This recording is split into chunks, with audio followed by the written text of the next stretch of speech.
Hello YouTube. This is back with another episode of Alt-Right Daily. And I'm going to talk about the entryism and all this new stuff about the alt-right and alt-light and my thoughts on it in another episode. But first, I want to talk about something that really triggered me having to do with this entryism and the vulnerability we face and co-opting and things like that.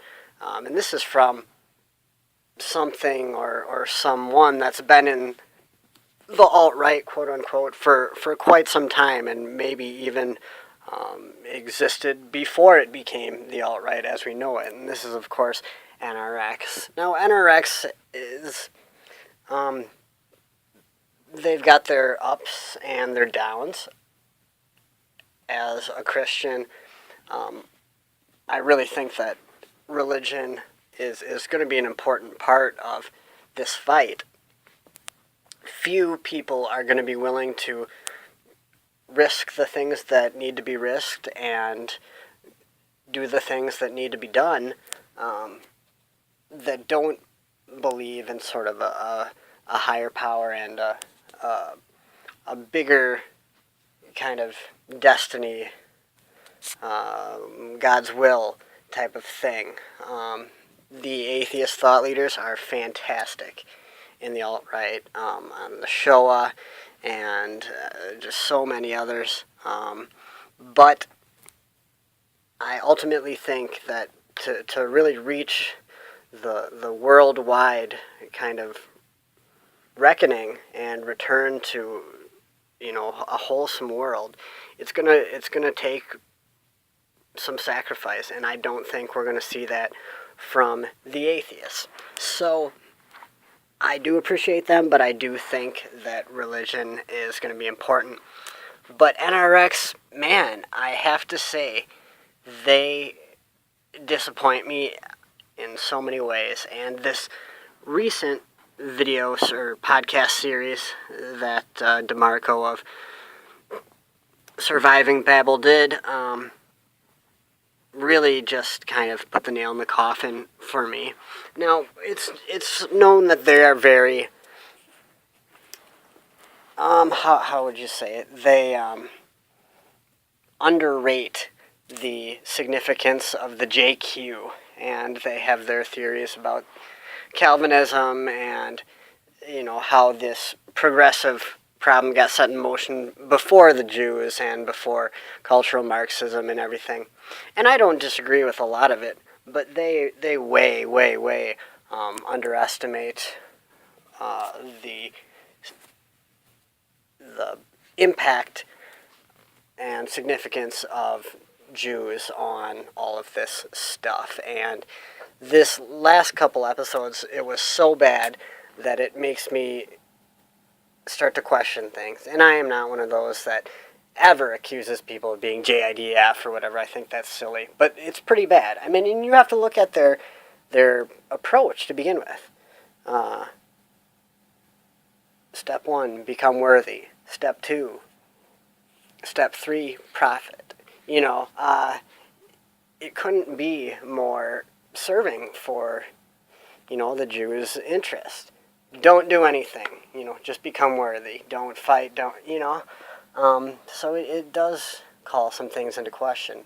This last 2 podcasts of theirs, they really jumped the shark. You'll have to listen to them just to understand, but they were almost saying things like, well, the only reason Jews are a problem is because we got the bad ones from Russia that were very upset because they'd been so mistreated and blah, blah, blah, and those are the ones that came to New York, as well as the ones in Germany, but, it was Najalt times 100.